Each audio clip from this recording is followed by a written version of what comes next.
Salama, salama, bien-aimés dans le Seigneur, c'est bien moi, votre sœur Déborah, l'humble servante du Seigneur et la vôtre aussi.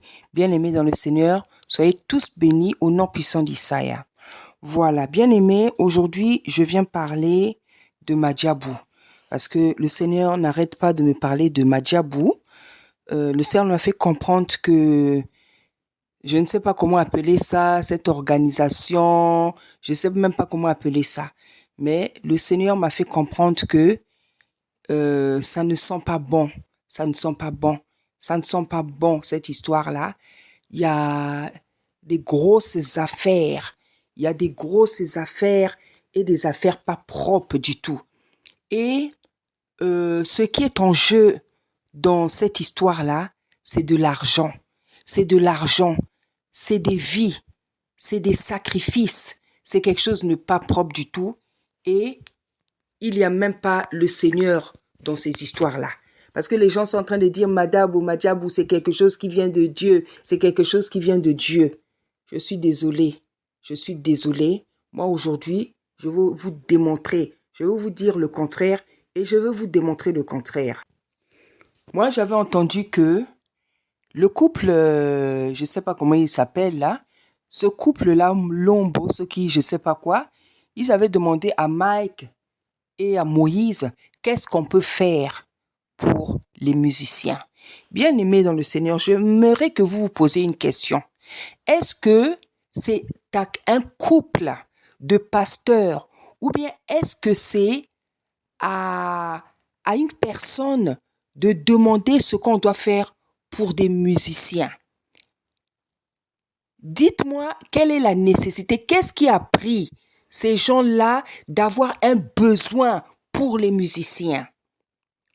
Hein? La Bible dit que le Seigneur nous a donné des dons pour l'édification du corps du Christ, qu'il a donné des dons aux uns et aux autres, pour servir, pour l'édification du corps du Christ. Donc le Seigneur lui-même, il a pensé aux pasteurs, aux prophètes, aux évangélistes, aux chantres. Lui-même, il a pensé à nous donner des dons. Qu'est-ce qu'il y a maintenant? Un couple de pasteurs se met à se poser la question, qu'est-ce que je peux faire pour les musiciens? Comme si le Seigneur n'avait pas donné un travail, quelque chose à faire aux musiciens. C'est déjà cette initiative que je trouve vraiment bizarre. C'est comme si une personne se lève comme ça du jour au lendemain. Qu'est-ce que je peux faire pour un tel? Alors qu'on ne t'a rien demandé. Alors que cet un tel-là, son père ou sa mère lui ont déjà donné quelque chose. Voilà. Déjà, dans cette histoire-là, ce qui me paraît bizarre, c'est qu'un couple de pasteurs se met à réfléchir, à se demander qu'est-ce qu'on peut faire pour des musiciens. Mais qui vous a dit que le Seigneur avait besoin que vous fassiez quelque chose pour ces musiciens? Est-ce que le Seigneur vous a demandé quelque chose? C'est ça la première question que les gens devraient se poser.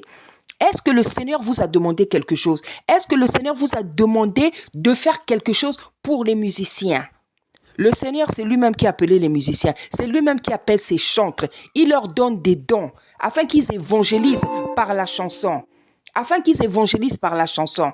Le Seigneur leur a donné, afin qu'ils donnent les messages, qu'ils édifient l'église, le peuple de Tata Nzambe par la chanson. Mais vous, comme ça, on ne sait pas par quelle inspiration vous vous demandez qu'est-ce qu'on peut faire pour les musiciens. Vous ne demandez pas à Tata Nzambe, mais vous allez demander à des hommes comme vous. Vous ne demandez pas à Tata Nzambe. Si vous vouliez faire quelque chose, faire plaisir à des musiciens, faire quelque chose, c'est au Seigneur qu'il fallait poser la question. C'est au Seigneur qu'on pose des questions. On ne va pas poser des questions aux hommes. Parce que dans toute chose qu'un enfant de Dieu doit faire, il doit poser la question à Tata Nzambe. Vous ne voquez pas le Seigneur, vous ne lui posez pas des questions, vous ne cherchez pas à connaître la volonté du Seigneur, vous allez demander à des hommes. Ce n'est pas aux hommes. Quand on veut faire quelque chose pour les enfants de Dieu, on demande au Père.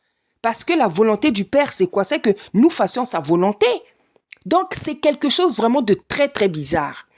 C'est quelque chose vraiment de très, très bizarre. Bien aimé, je vais vous emmener dans Jérémie 29, verset 11. Voilà, je lis la parole au nom puissant d'Isaïe. Car je connais les projets que j'ai formés sur vous, dit l'Éternel, projets de paix et non de malheur, afin de vous donner un avenir et de l'espérance. Vous m'invoquerez et vous partirez. Vous prierez et je vous exaucerai. Vous me chercherez et vous me trouverez. Si vous me cherchez de tout votre cœur, je me laisserai trouver par vous.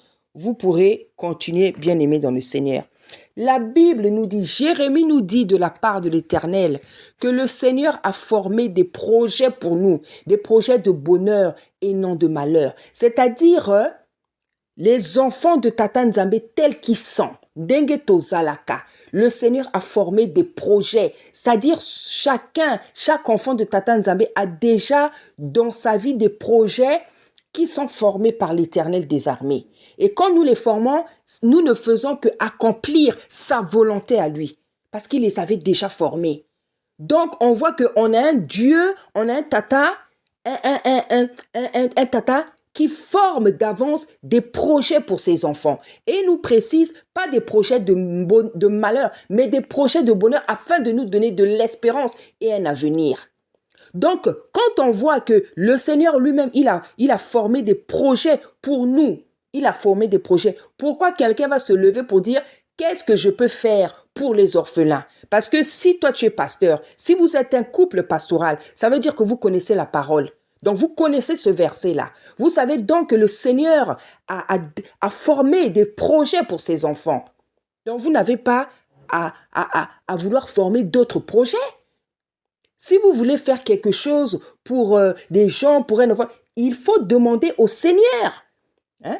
Parce que le corps de l'Église auquel vous avez touché, donc le ministère de l'adoration, les chantres appartiennent à l'Éternel. Hein? Et il faut savoir quelle est la volonté de Tata Nzambe dans la vie des chantres. Quelle est la volonté de Tata Nzambe dans le ministère de la louange et de l'adoration. On ne peut pas se lever comme ça. Pour moi, c'est un désir charnel. Hein?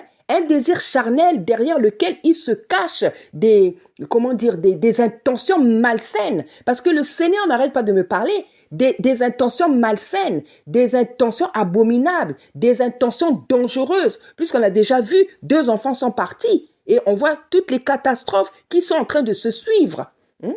Donc, c'est une intention malsaine. Parce que moi, je ne vois pas pour quelle raison, tout d'un coup, des gens vont se réveiller. Oh, qu'est-ce qu'on peut faire pour les musiciens? Alors que Jérémie nous dit que le Seigneur, il dit dans sa parole qu'il a formé des projets. Si tu es pasteur, si vous êtes un couple pastoral, tu es pasteur, tu sais que le Seigneur a des projets qu'il a préparés d'avance pour chacun de ses enfants. Donc, cette intention-là, pour moi, elle n'est pas saine. Au contraire, avec toutes les informations que le Seigneur est en train de me donner, ça a été une intention, je le répète, malsaine, douteuse et dangereuse. Parce qu'on voit ce qui est en train de se passer.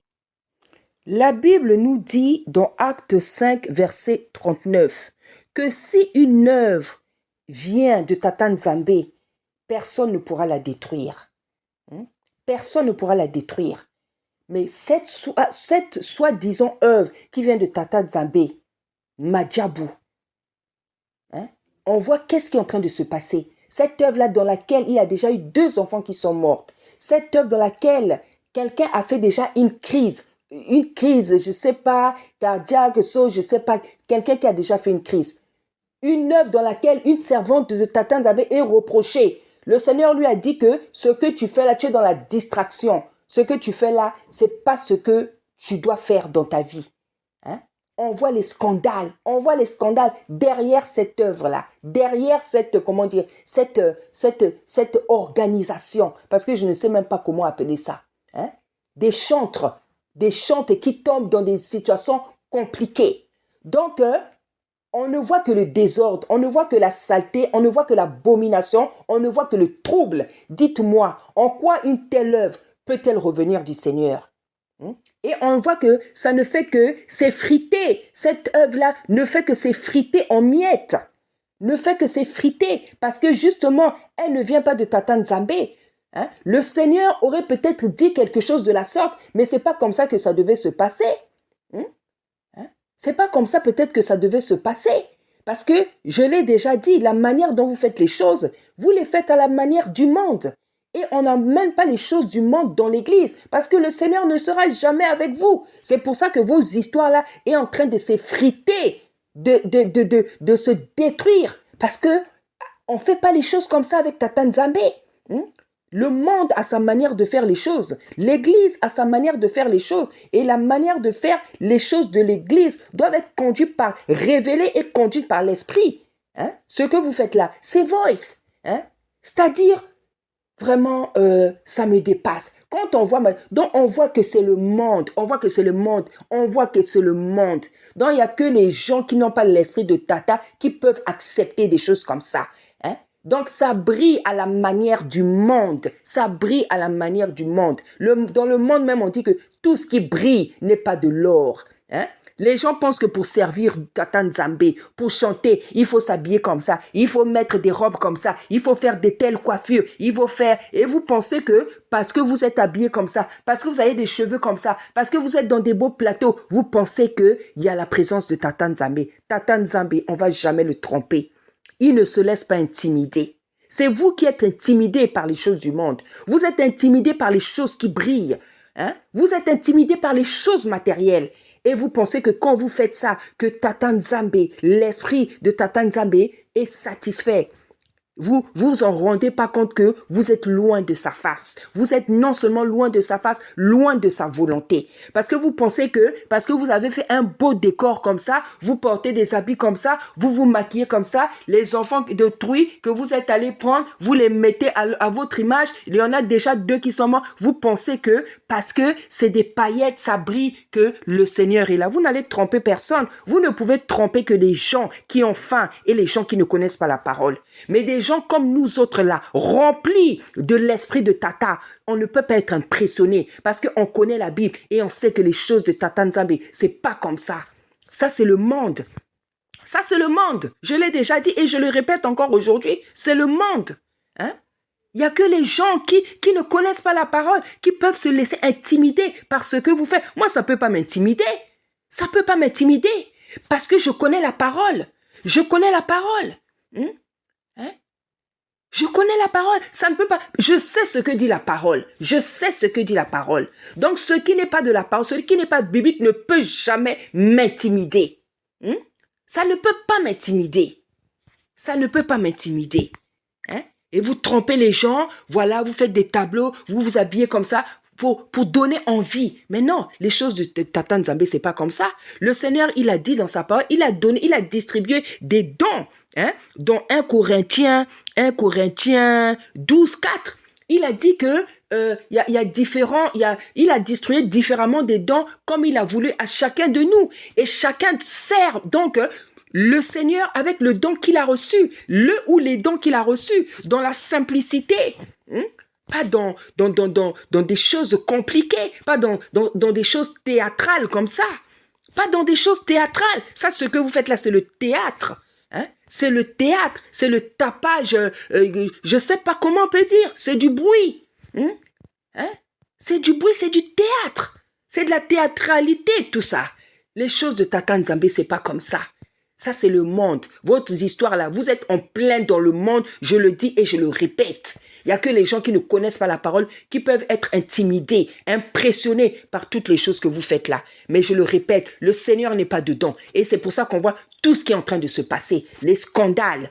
Scandale sur scandale. Et j'en suis sûr, c'est pas fini. Parce que le Seigneur, ces derniers temps, il est tellement en train de me dire des choses. Il m'a tellement dit des choses. Donc là, je vous dis bien aimé, vous n'avez encore rien entendu. Parce que l'histoire de Madjaboula, c'est quelque chose de très très grave. De très très très grave. Ce sont des histoires de sang. Ce sont des histoires de poste. Ce sont des histoires de sacrifice. Ce sont des histoires compliquées. Voilà ce que le Seigneur est en train de me dire. C'est une histoire sale. Je veux aller doucement, doucement, bien-aimé. Je veux d'abord vous donner les versets pour vous démontrer que cette histoire-là, elle n'est pas de Tata Nzambe. Je vais aller doucement. Je vous donne d'abord les versets là, pour vous faire comprendre que cette histoire-là, elle n'est pas de Tata Nzambe. Nous allons aller dans 1 Corinthiens 12, verset 4.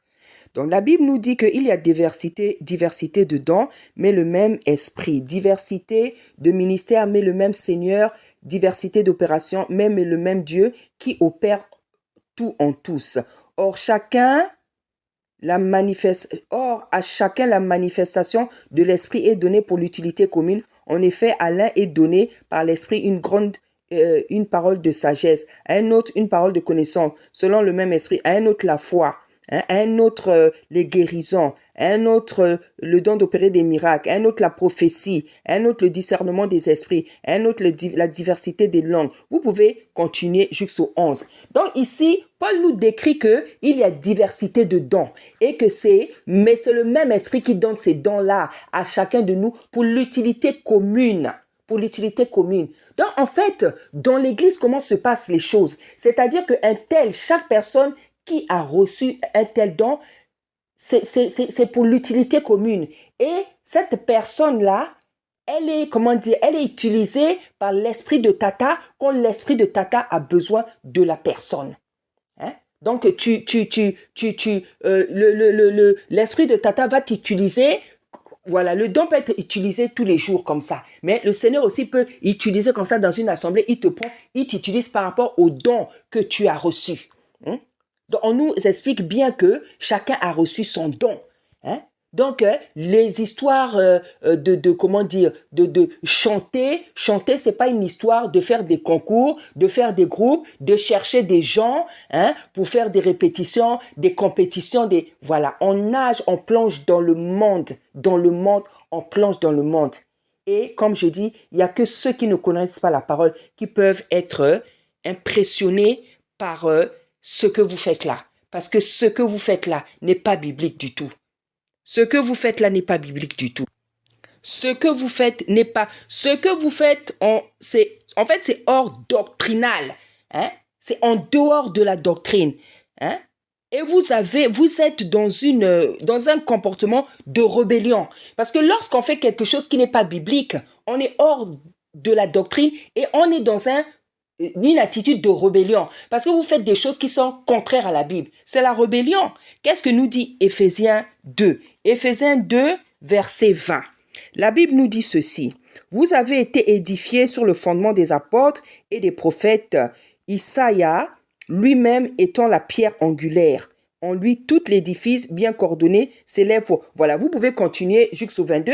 Donc, l'apôtre Paul nous fait comprendre, on a été édifié, notre édifice, notre modèle, notre ligne de conduite, c'est quoi? C'est le fondement des apôtres et des prophètes. Donc nous devons faire ce que ces gens-là, ils ont fait. Quand on fait autre chose, on est en dehors de la doctrine. Et ce que vous faites là,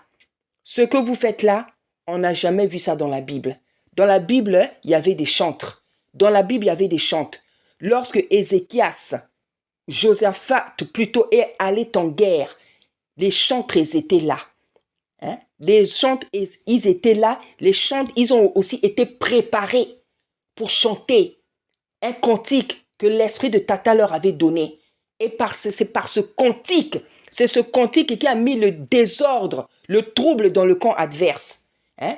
Ils étaient bien organisés, ils étaient préparés. Ils étaient prêts. C'est pas des gens qui sont allés les chercher. C'est le Seigneur qui les avait choisis. Parce qu'on voit dans la Bible que dans les Nombres, on voit que il y a les, comment dire, il y a des chantres, hein, des chantres qui sortent de la tribu de Lévi. Hein? Il y a des chants qui sortent de la tribu de Lévi. Hein?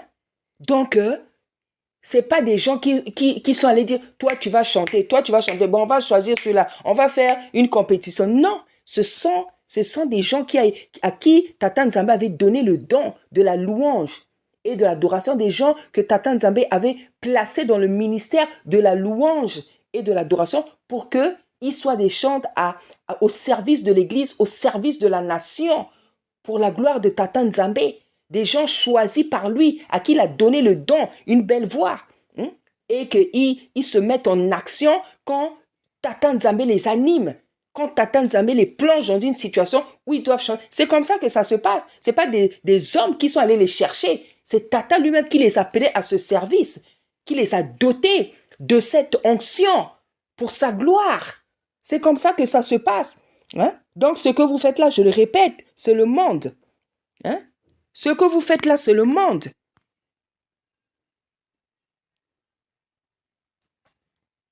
Et la Bible nous dit que Tata Nzambe, c'est un tata qui parle par les signes et des prodigues. C'est-à-dire que c'est un tata, quand il veut dire quelque chose, il commence par vous donner des signes.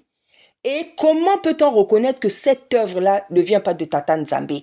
Les morts qu'il y a eu. 2 enfants déjà qui sont morts. Peut-être il y a eu autre chose, peut-être que je ne suis pas au courant, comme moi je ne suis pas ça. Je suis obligé de suivre ça pour faire des exhortations parce que le Seigneur est en train de me parler. Sinon, moi, je ne suis pas ça. Parce que pour moi, comme ce n'est pas de Tata Nzambe, je ne peux pas suivre ça. Parce que je n'ai pas envie de mettre mes oreilles et mes yeux là où il n'y a pas la volonté du Seigneur. Hein? Les signes que ça ne va pas. Les signes, c'est quoi? C'est la mort de ces 2 enfants. Hein? C'est...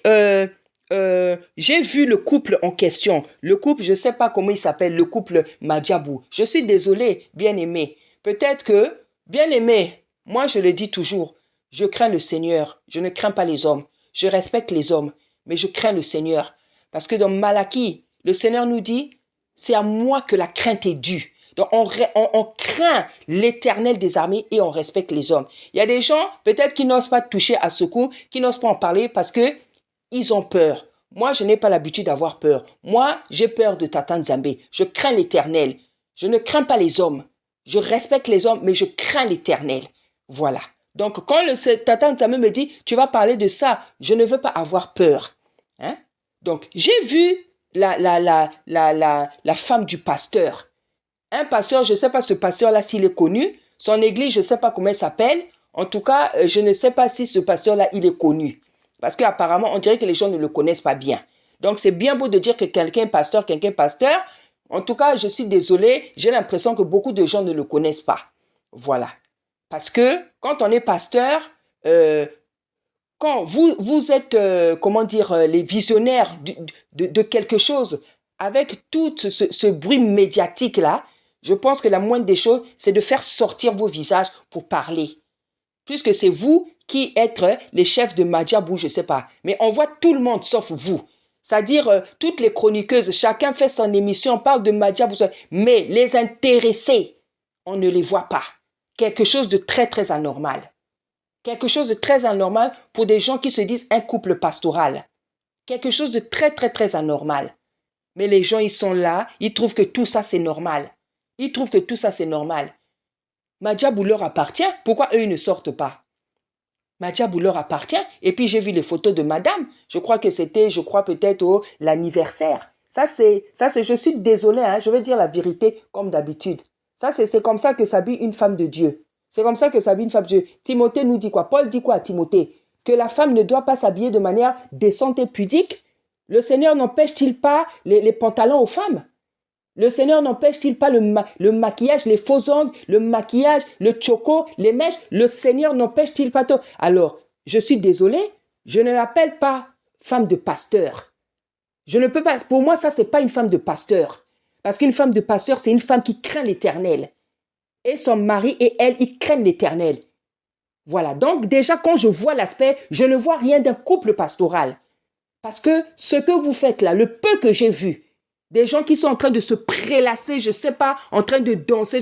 Ça, c'est le désordre, c'est la pagaille. Et moi, je n'aurais pas peur de le dire. S'il y a des gens qui ont peur de parler, moi, je n'aurais pas peur de parler. Parce qu'il faut parler. Il faut bien que quelqu'un parle. Ça, c'est un jurier. Moi, je suis comme David. Moi, je suis comme David. David, quand il est allé vers les Philistins qui fatiguaient les Israéliens, David a dit, mais c'est qui cet incirconcis qui injurie le Dieu vivant? Moi, j'ai l'esprit de David. Quand je vois qu'on blague avec mon tata, je parle. Je ne veux pas me taire. Hein? Les gens, au lieu d'avoir peur de Tata Nzambe, vous avez peur des hommes. Hein? Au lieu d'avoir peur, je vois comment les gens réagissent. Oh, toi Madjabouana, ce que lobby, oya ko kangela bino shelba, ya ko kangati. Ba kanga, ce qui bango ba Nzambe, ya ko kanga. Hein? Ce qui bango ba Nzambe, ya ko kanga. Hein? Comment vous pouvez avoir peur? Vous pouvez avoir peur. Vous pouvez avoir peur des hommes au lieu d'avoir peur de Tata Nzambe. C'est quand même pas normal. Hein? Comment on peut... Hey. Mais les gens, moi je comprends pas les gens. Bino bozo banga bato, mais bozo banga Tata Nzambe, te bozo banga mokelite. Hein? Vous voyez des choses bizarres. Bozo benga des gens qui n'ont même pas des attitudes de pasteur, de maman pasteur. Bozo benga bango ba pasteur. Hein? Bozo benga ka bango ba pasteur. Mais vous voyez bien qu'ils se comportent pas comme des pasteurs. Ils sont dans une histoire qui est floue. Là où il y a eu 2 morts, là où il y a quelqu'un qui a fait une crise, là où il y a des complots, des saletés. Bozo continue kaka. Bo benga bango ba pasteur. Hein? Attendez. Ça va aller jusqu'à où ça? Ça va aller jusqu'à où? Hein? Donc je continue avec mes signes pour démontrer que cette histoire-là, elle ne vient pas de Tata Nzambe. Parce que la Bible dit que la bénédiction de l'Éternel ne se fait suivre d'aucun malheur. Mais ici, on ne voit que le trouble. Trouble. Hein? Mike qui fait une crise parce qu'on a voulu le tuer et on apprend des histoires de saleté. Hein? Après, il y a la servante, Sandra Bouilly, à qui Tata Nzambe a fait un reproche. Donc, il n'y a que des signes que l'histoire oyo eza yangaïté. Parce que si c'était de Tata, ça allait donner la paix. Ça allait donner la paix à tout le monde. Tout le monde allait s'en réjouir. Depuis que Madjab a commencé, les gens ont mal réagi. C'était déjà un mauvais signe. Hein? Et quand on réagit, oh, jaloux à nini. Jaloux de quoi? On va jalouser quoi? Le désordre, la saleté, là où il y a des morts, là où il y a l'impudicité. Hein? On va jalouser quoi? Là où il y a le désordre, là où il y a la mort, là où il y a l'impudicité, il y a le mensonge, il y a les sacrifices. C'est ça que vous dites qu'on est jaloux? Donc toi, tu es jaloux des choses comme ça. Là où il y a 2 enfants qui sont morts, là où il y a quelqu'un qui a piqué une crise. Hein? Là où on découvre des histoires sales, là il y a encore des choses que même vous n'avez pas encore découvert. Et c'est de ça que vous dites on est jaloux. Hein? Mais attendez, soyons sérieux. Hein? Soyons sérieux. Ça, c'est la première partie. Je reviens bientôt. Moi, j'ai entendu une chroniqueuse qui a dit que Madjabou, soki otangi komo na bango bako lukaba kanga ba chaîne. Hein? Bako lukaba kanga ba chaîne. Oh.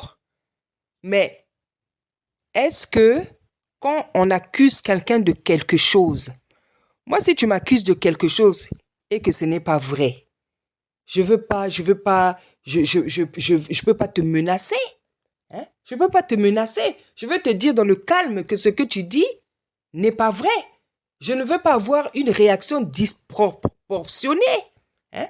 Si Madjabou, le couple Madjabou ferme les chaînes des gens qui disent des choses sur eux, mais ça veut dire que les choses là, donc c'est la vérité. C'est des choses qui sont vraies.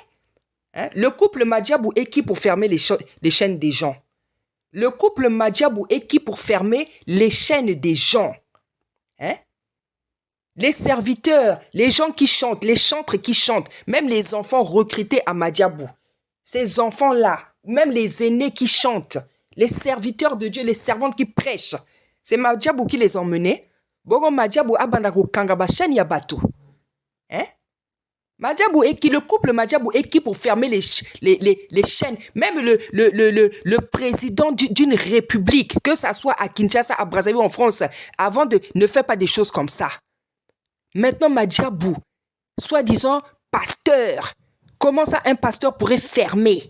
Ça, c'est les attitudes d'un pasteur. Ça, ce n'est plus un pasteur. Ça, ce n'est plus un pasteur. Si ce que cette chroniqueuse a dit est vrai que Madjabou soy batangi ba au kangabachen, mais pour moi ça c'est pas les attitudes d'un pasteur.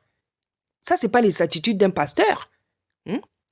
Si ce que cette chroniqueuse dit est vrai, que Madjabou pourrait fermer des chaînes parce que on a dit des choses sur eux, mais ça veut dire les choses là c'est vrai.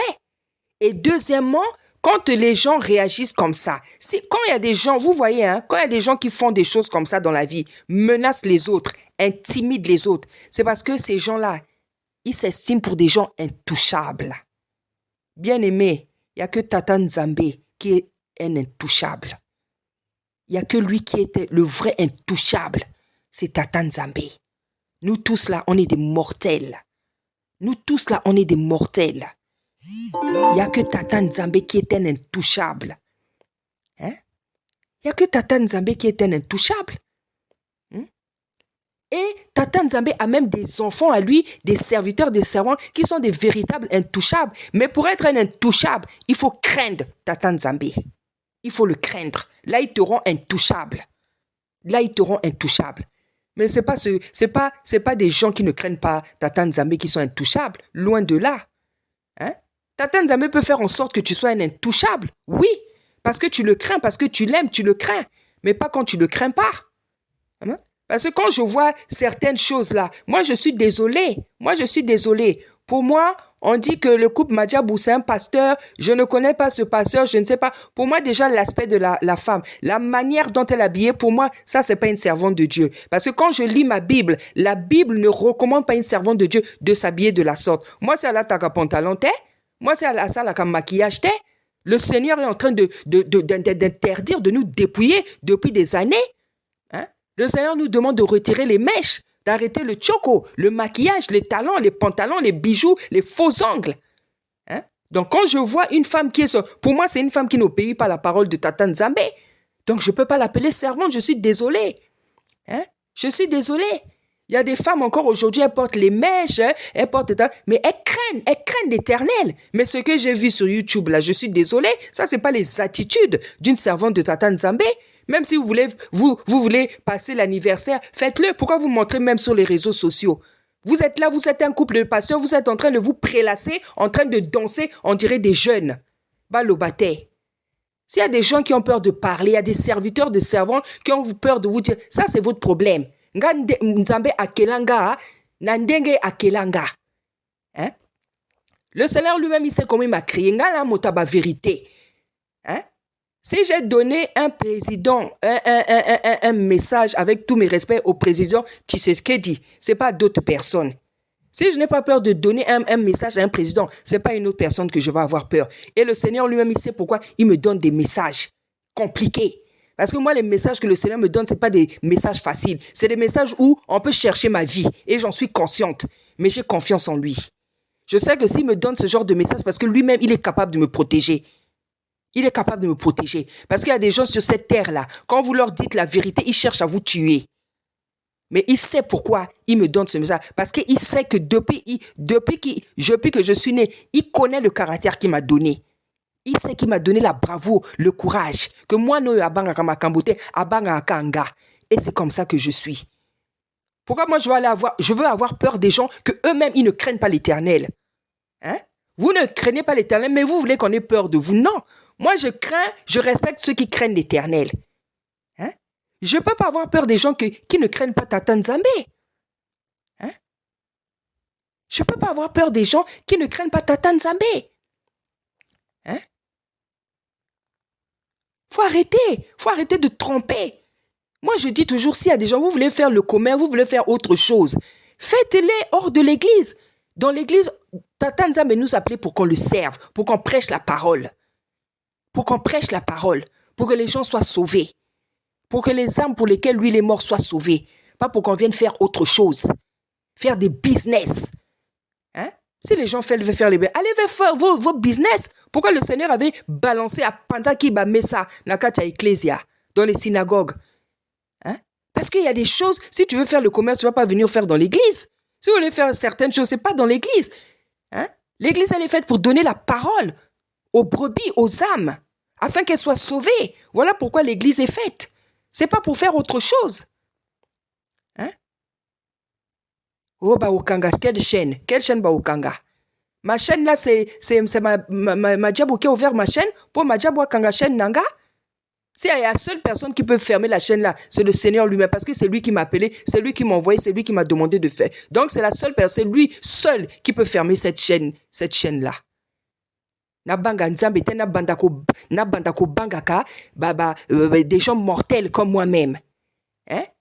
Et qui de plus, quand on voit vos comportements, vous ne craignez même pas Dieu, mais vous voulez qu'on ait peur de vous. Non, je crains l'Éternel des armées. Celui qui peut m'ôter la vie. Celui qui peut me détruire, qui peut m'ôter la vie. Voilà celui que je crains. Parce que c'est ce que la Bible me demande. Les gens, c'est parce que vous pensez que vous êtes des intouchables. Mais des vrais des vrais, c'est là où les gens vont comprendre ceux qui sont les vrais intouchables. Hein? Faut arrêter le désordre. Le Seigneur nous a appelés. Lorsque quelqu'un est appelé par le Seigneur avec un don, le but, c'est de sauver des vies afin que les gens gagnent le ciel. C'est ça le but. Il n'y a pas un autre but. Quand on se dit pasteur, apôtre, évangéliste, je ne sais pas quoi, chantre, le but, c'est de sauver des âmes, les ramener au Seigneur, afin qu'au dernier jour, tout le monde puisse être dans la présence du Seigneur. Bien-aimés, aujourd'hui, je vous ai seulement donné les versets pour vous démontrer que l'histoire de Madjaboula, ça ne vient pas de Tata Nzambe. Je vous ai démontré bibliquement que ça là, ce n'est pas de Tata Nzambe. Maintenant, la prochaine fois que je veux revenir, c'est pour vous dire exactement ce que l'esprit de Tata est en train de me dire sur les œuvres de Madjabou. Aujourd'hui, je voulais poser les fondements sur la parole pour vous démontrer que ça ne vient pas de Tata. La prochaine vidéo, ça sera pour vous parler des œuvres de Madjabou dont le Seigneur est en train de me parler et dont il m'a parlé. Soyez bénis, corps de l'Église, corps du Christ, au nom puissant d'Isaïe. Amen.